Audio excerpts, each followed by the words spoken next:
Welcome, everyone. Welcome to this webinar regarding leveraging IO Link. I'm your host, Yen Lee. I'm the product manager for IFM regarding network and control solutions. Just to give you a little bit about my background. I've been with the company for close to 20 years, and 18 of those years I've been dealing with the controls world and controls architecture. And through that time, I've seen a lot of evolution, a lot of changes regarding how we leverage control systems in the industrial world. And I'm pretty excited today to kind of talk to you about IO Link and how that works, how that system technology works, and what are the benefits of that. But before we get into some of the detailed subject matter here, let's kind of roll back and just make sure we're all on the same page here when we're talking about IO Link. Typically, I get a lot of when I ask people about IO Link and what is IO Link, I get lots of different answers. We get answers such as, well, IO Link is built to be a data collection system. Or I get an answer that, hey, IO Link is a wiring system. And truth be told, IO Link can be all those things. It could be one or the other. That's the beauty of this technology, that it's a very flexible technology, a very scalable technology with very little negatives with it.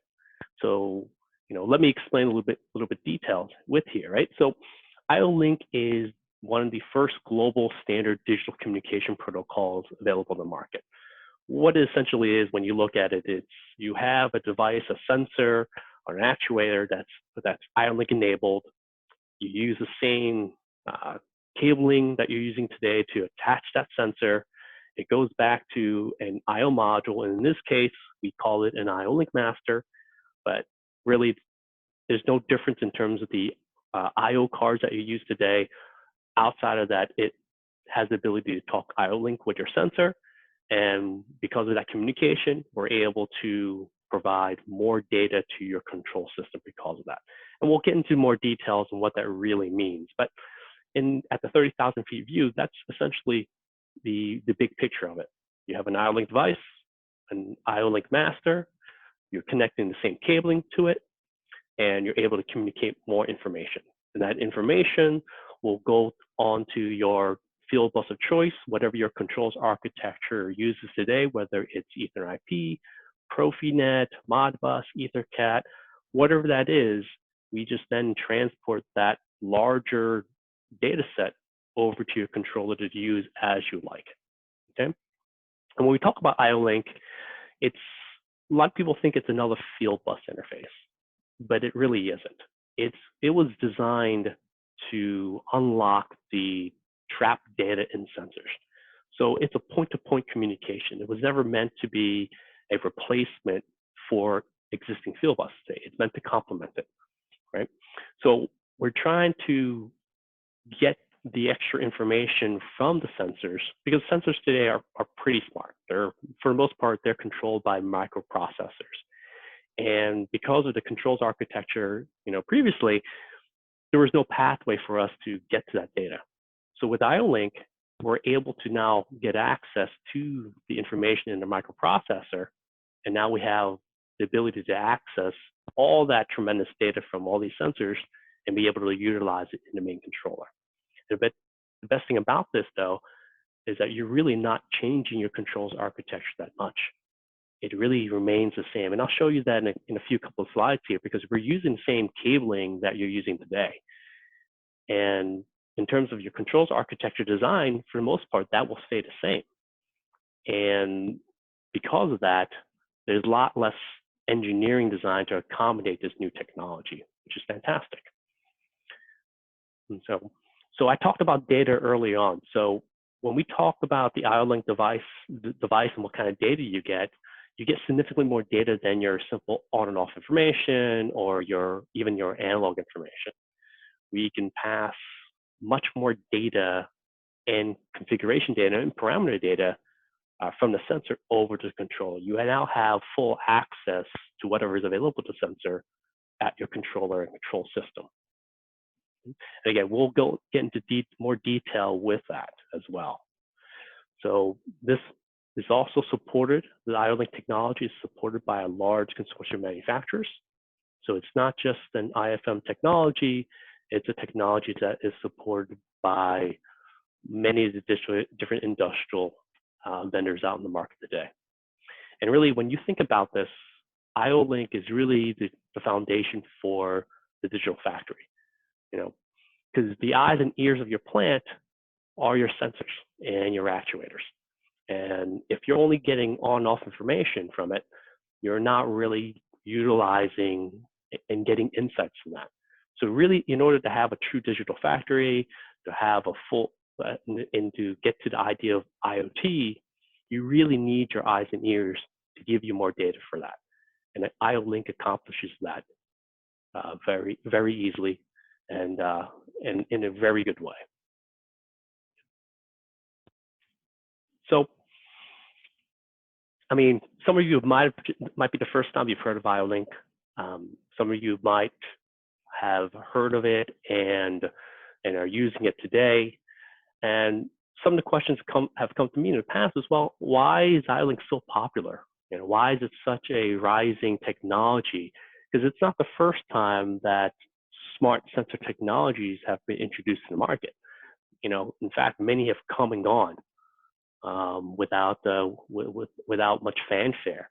And the question always comes up: why? Why is this something that is really exponential in terms of growth? And the best way I can answer that is that with IO-Link, it removes some of the existing barriers that typically new technology comes in and it doesn't do very well.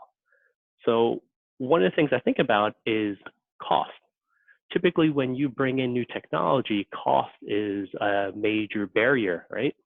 So you got this new technology that does more. It helps you with more things. It gives you better access, whatever that is. That typically comes with additional cost.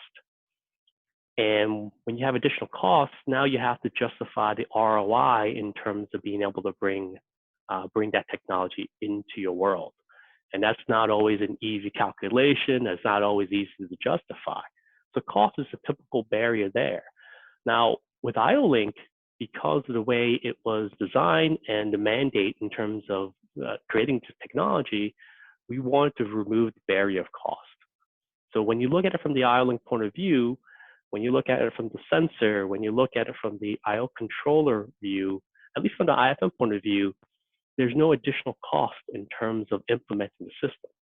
So in essence, the sensor that you have today might already be IO-Link, and you might not know it.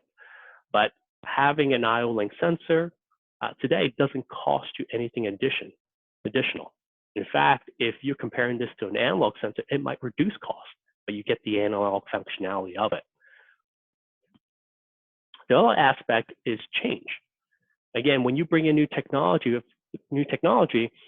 change is probably the biggest hindrance in terms of applying it, right? From an engineering point of view, it's like, well, now I got this new technology. Now I have to change the way I design my system. I have to change the wiring. I have to change the schematics. I have to change the part numbers, whatever that is. And all those things are barriers in terms of implementing it because it might not be value added, right? You have to change the way you're doing things today in order to accommodate this new technology. Again, with IO-Link, there's, as I've told you before, and I'll show you in a few slides, there's really no change to your controls architecture. As I mentioned before, you're using the same cabling that you're using today. So there's no changes there. Your controls architecture doesn't change as well. Everything essentially stays the same. The only difference is that you have more data to be able to use in a controller.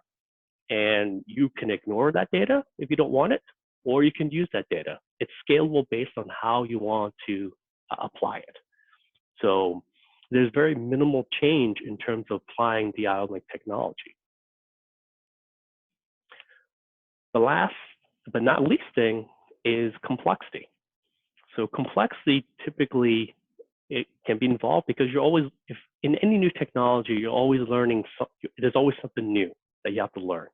There's always something that you have to apply into your world in order to take in the new technology, and sometimes that could be complex. Sometimes this new technology, because it does more, it's more flexible. That adds engineering complexity into the equation. And with IO-Link, we're able to solve that again through different means, right?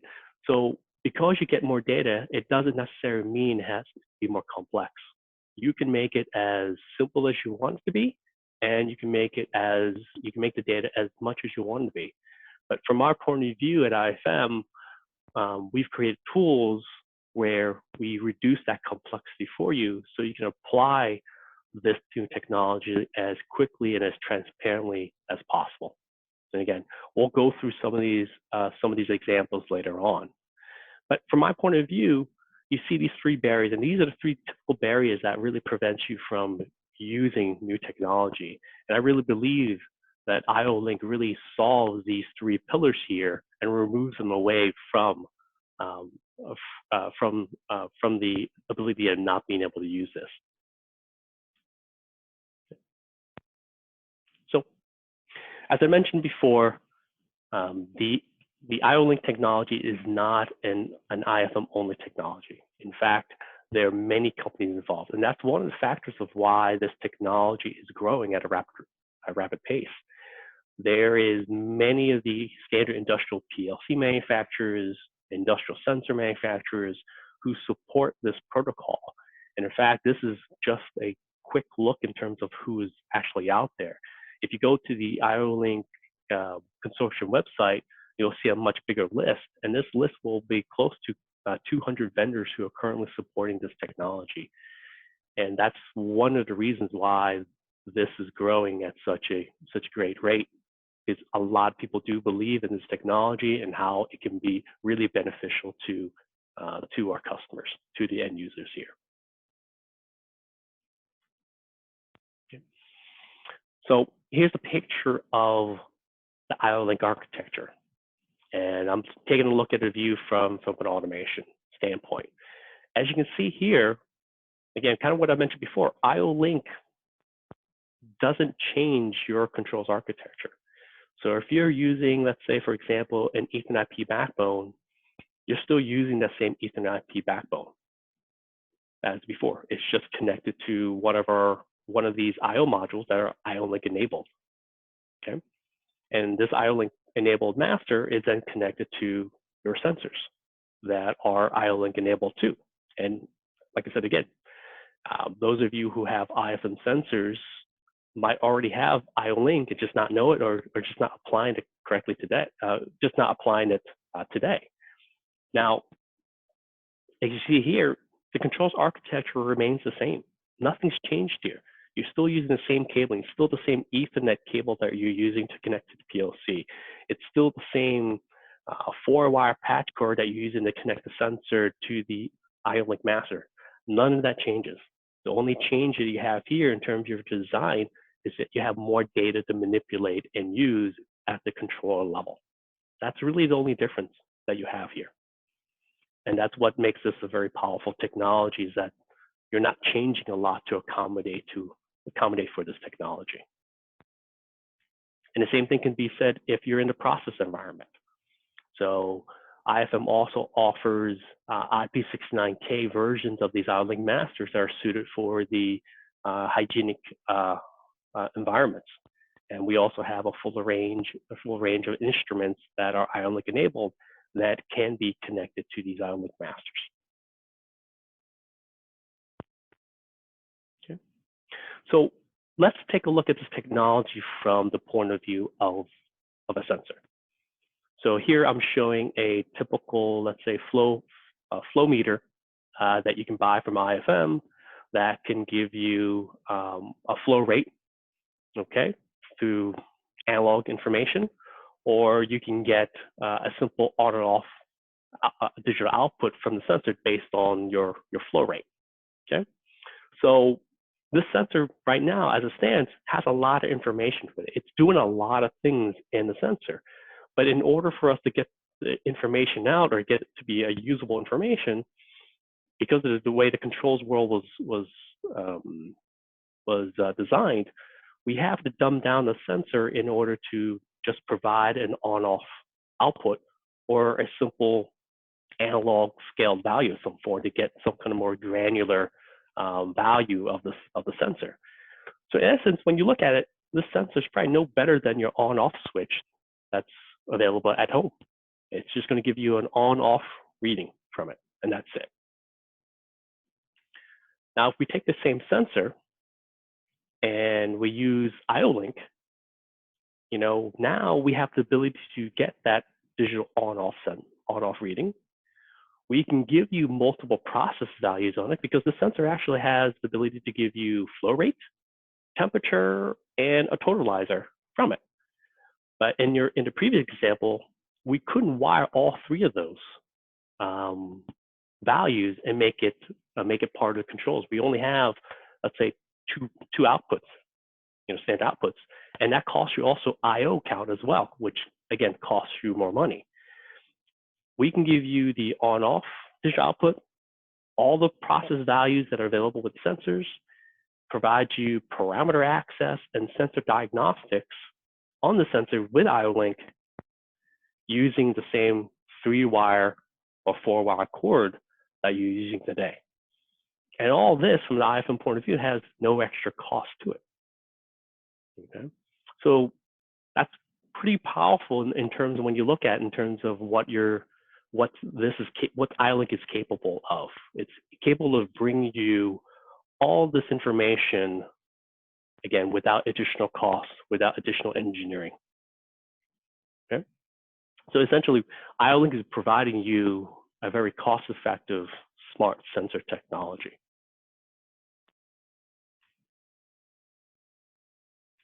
Okay, so when we talk about more data for IO-Link, let's discuss that a little bit more.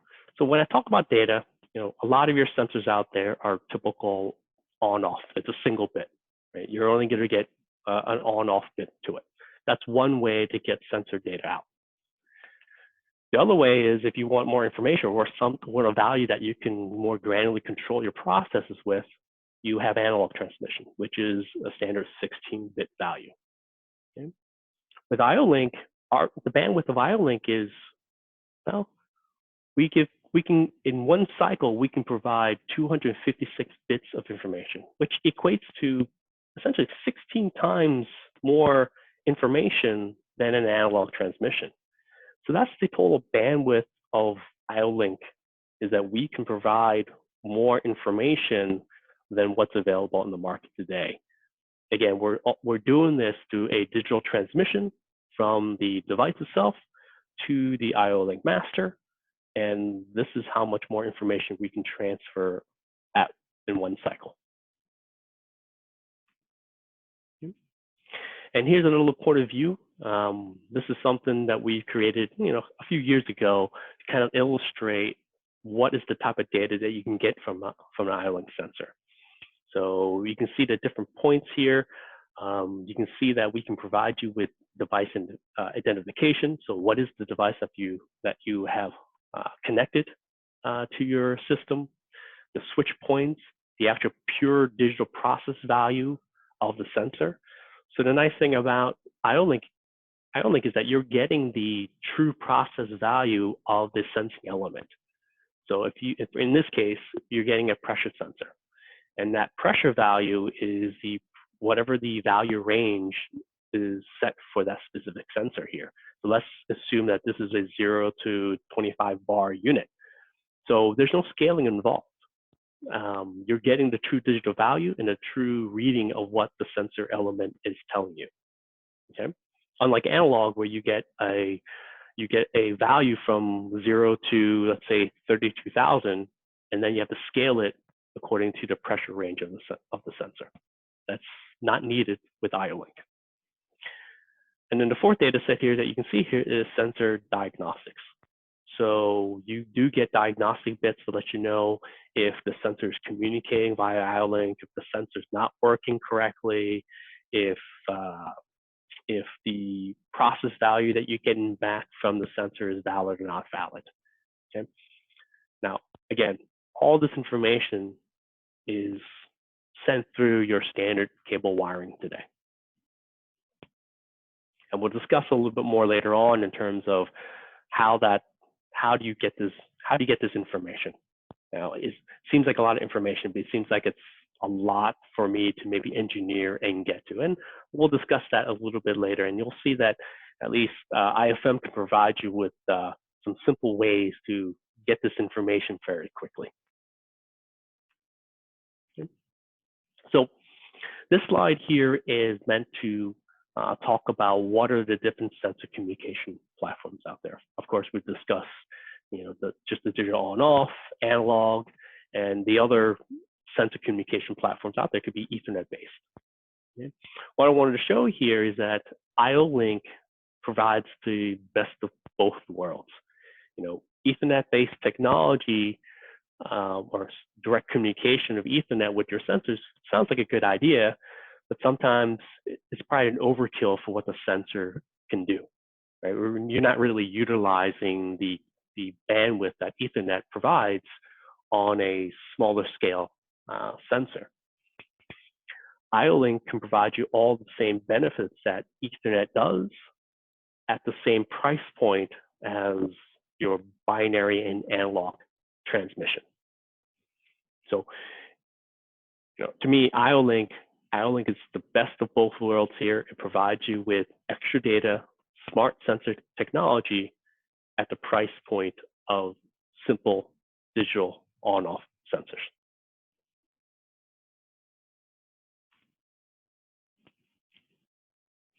So as we get into a little bit more of the details about IO-Link, what I want to talk about is the different types of data that you can get from an IO-Link sensor. And I typically categorize that into 3 different buckets. So with an IO-Link sensor, there's a bucket called cyclic data. And the cyclic data is basically the process values of the sensor, values that are critical for the use of your controller and your control system, things that you need to control your machine. And those are your typical process inputs or process outputs and some general diagnostic information from the sensors here. And that will always be cyclically pulled or cyclically communicated to your controller at regular intervals based on your control system, because you need that to control your machine. Okay? The second bucket here is what we call acyclic data. And I deem that to be your on-demand data. And this is typically your sensor parameters, your sensor-specific diagnostic information, because you don't want to overwhelm your controller. You don't want everything to come back to the controller unless that's what you want. But typically, that's not going to be the case. So this on-demand data set is driven by when you want the information. So for example, let's say going back to the pressure sensor again.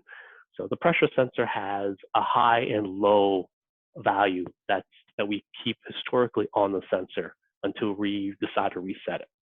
But that information is typically trapped in the sensor with no way to get out today. You would actually have to go to the sensor, manually hit the buttons in order to see these values and record them. Well, with IO-Link now, we have access to that data. So via the controller or your PLC, through what we call on-demand data calls, we can ask the sensor to bring that information back to the PLC so you can record it, trend it, look at it whenever you want.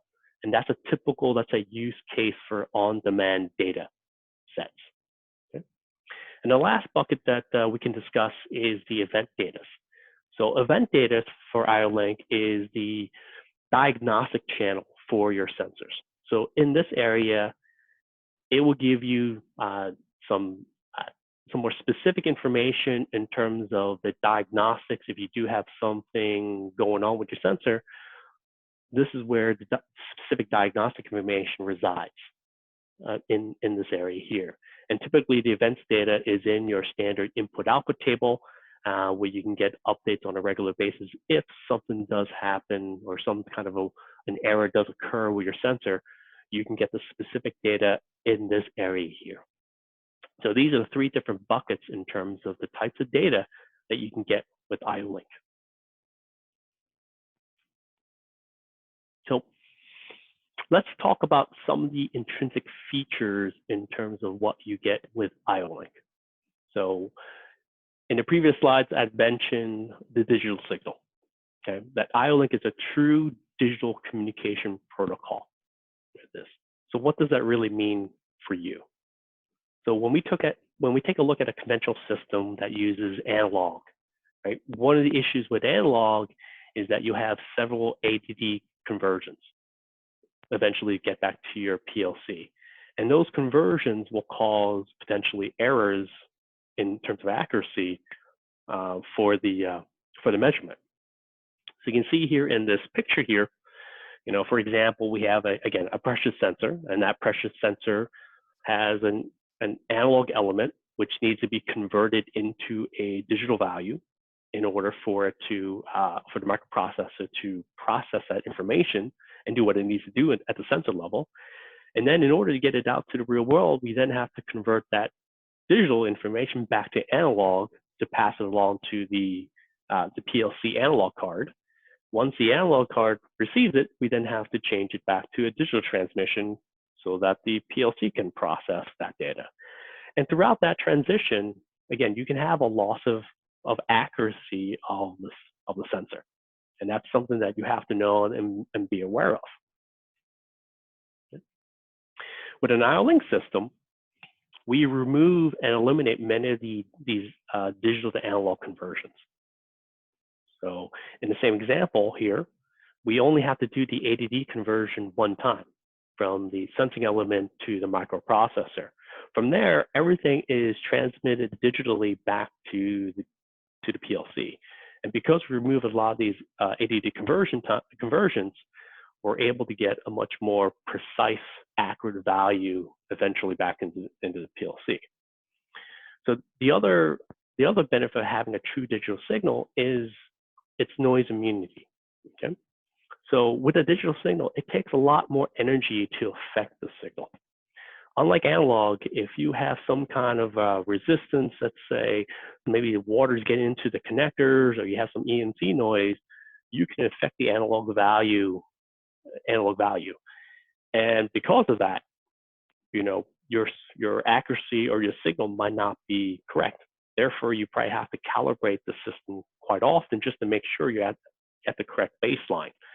Because with analog, there's no true scale what's bad and what's not bad in analog.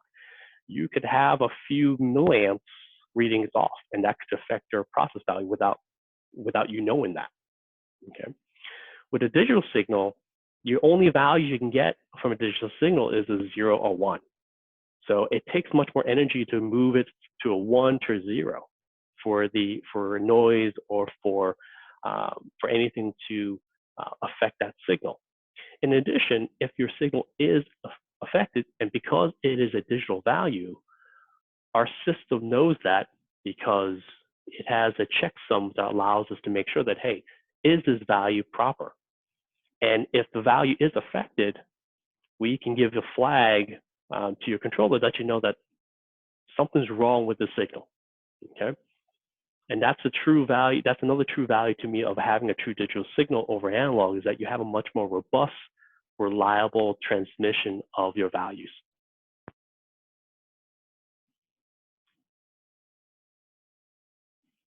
Okay. Like I said again, with IO-Link, we're using standard cables.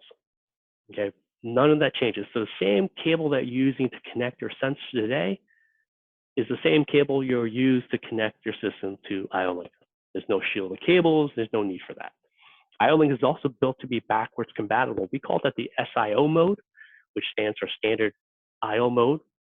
So even if you're not using, even if you bought a master that has IO-Link capabilities, that master and IO block is capable of just being a digital input or a digital output block as well. So if you're stuck for some reason, let's say you don't have an IO-Link sensor for whatever reason, you can still use a standard digital dumb sensor here onto the IO-Link block without any issues. It's built to be backwards compatible in that way. Okay. And in many cases, a lot of our applications, we have customers who are using in both. You have a hybrid solution. You have some sensors that are just standard on-off, and you have some sensors that are IO-Link on the same block.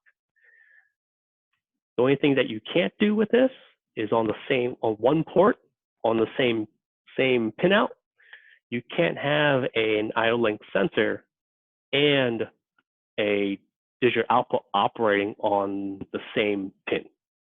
So that one pin is either in IO-Link communication or acts as a digital input or an output. Okay. Again, this goes into a little bit more about the support for binary sensors. Again, IO-Link is built so that it's backwards compatible, so you can still use your same standard sensors for digital inputs and outputs along with IO-Link on the same block. So you can incorporate both worlds together. There's no restrictions there that are needed. Okay. Another really nice feature with IO-Link is the automatic device replacement feature. So again, IO-Link has the ability to store all the parameter data that exists on a sensor.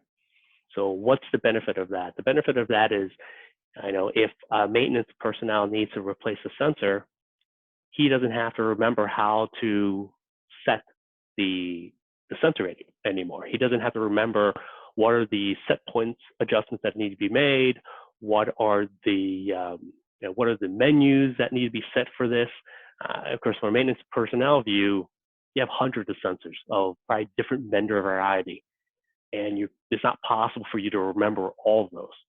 So typically what you have to do is go back to the crib, look at the manual, look at your documentation to find out, all right, what are the parameters that I need to set for this sensor here? And that could take half an hour, who knows?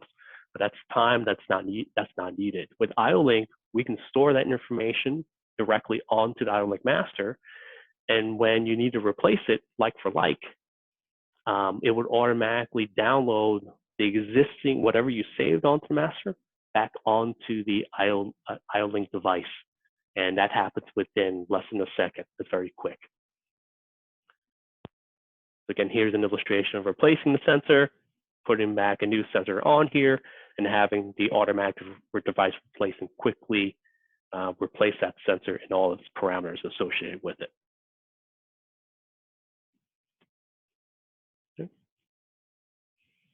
So again, a lot of questions comes up in terms of like, all this stuff sounds great, all these features really sound really useful, but how hard is it to integrate into my controls world?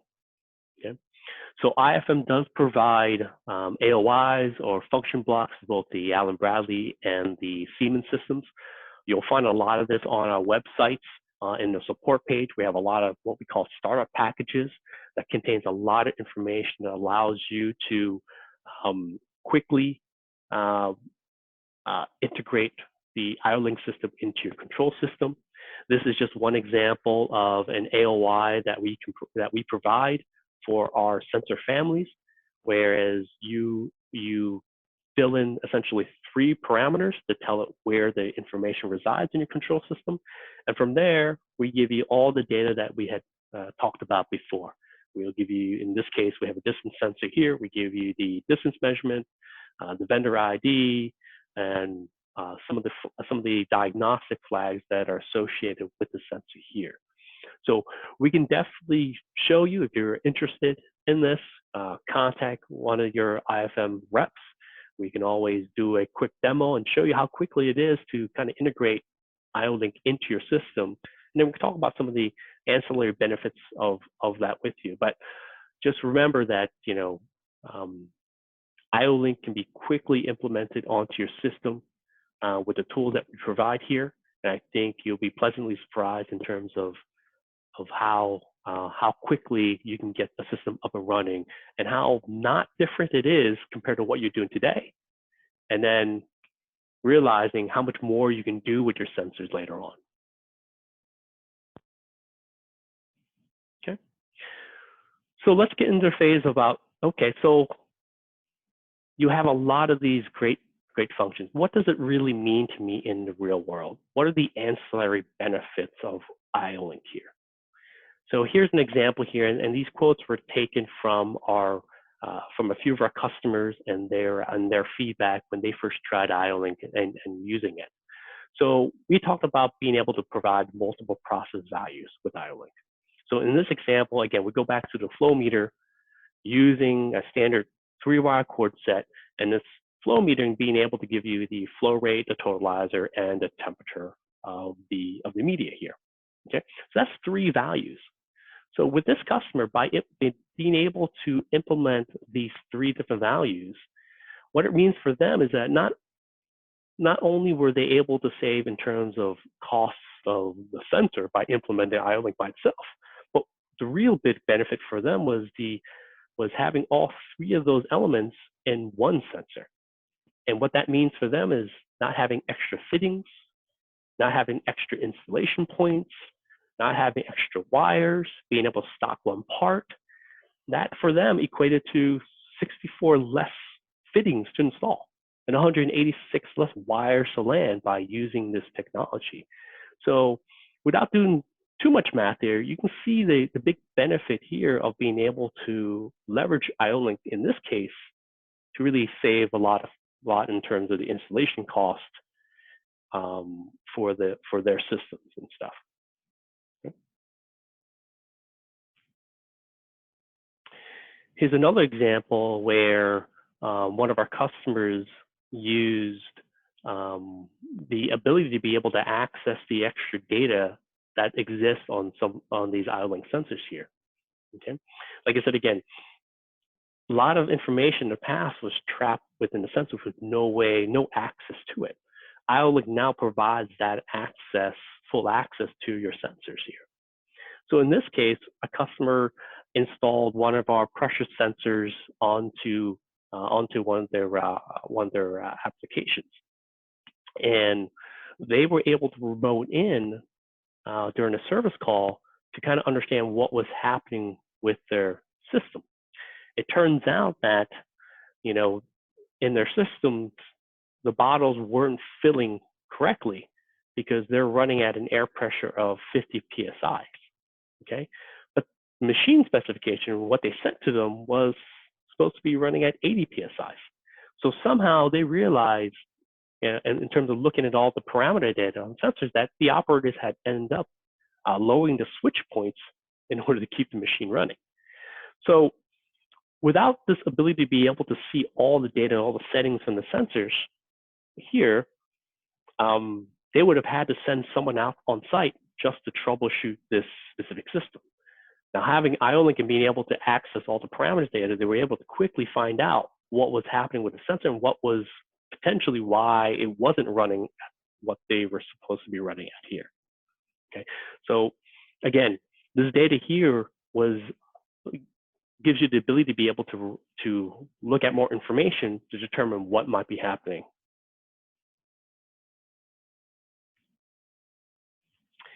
Here's another ancillary benefit of using IO-Link is inventory reduction. Okay.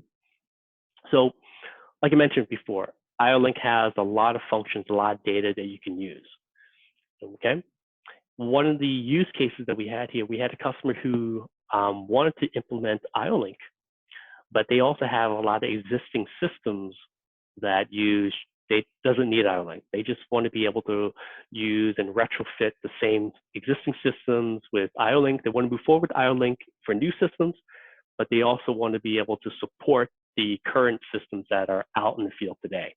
But they didn't want to just keep on adding more and more part numbers into their stock in order to implement this new technology. Well, the nice thing about IO-Link is that, like I said, IO-Link is backwards compatible. So we were able to find a sensor that can accomplish both.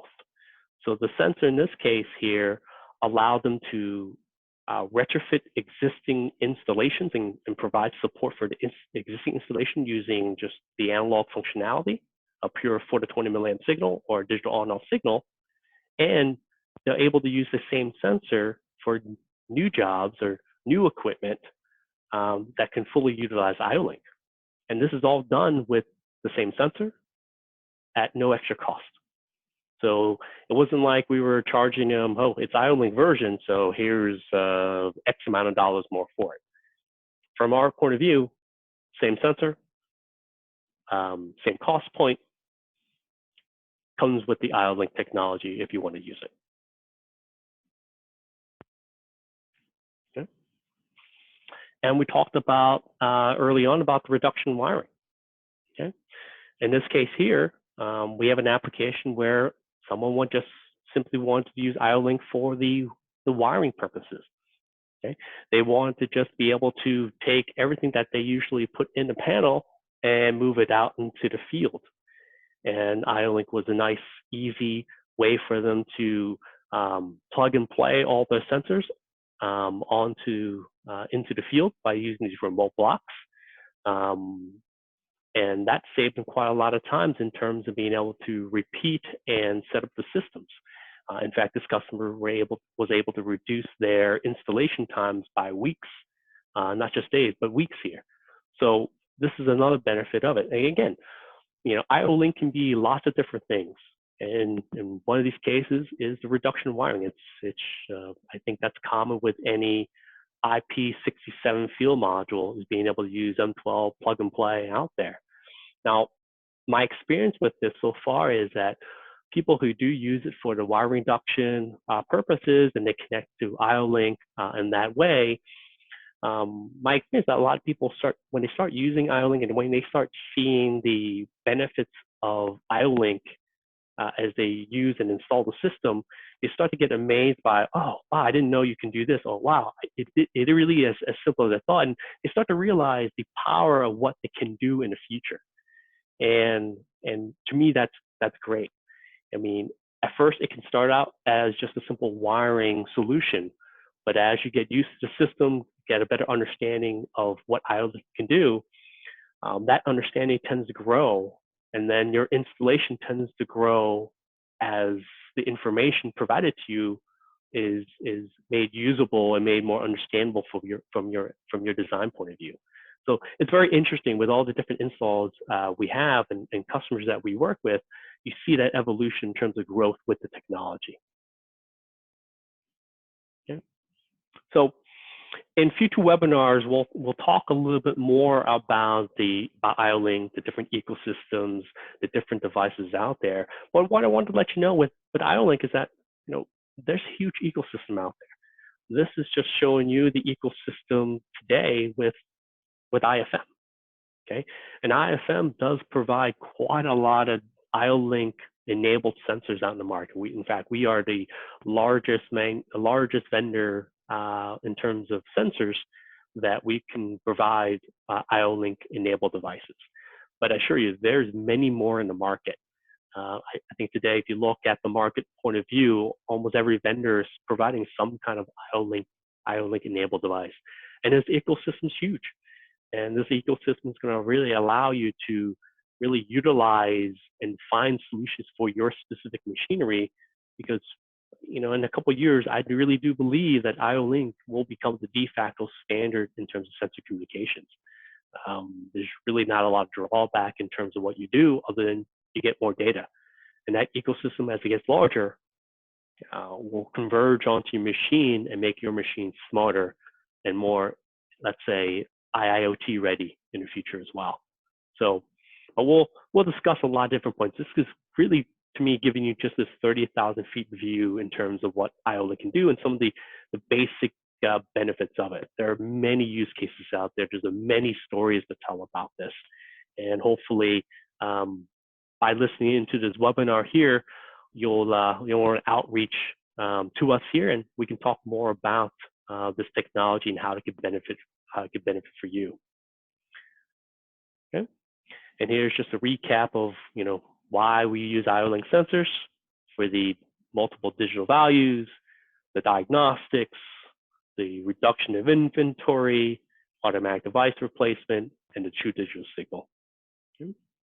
So if you have any questions regarding this webinar, please outreach to our IFM representatives, or you can outreach to me directly and ask for me. My name is Yen Lee.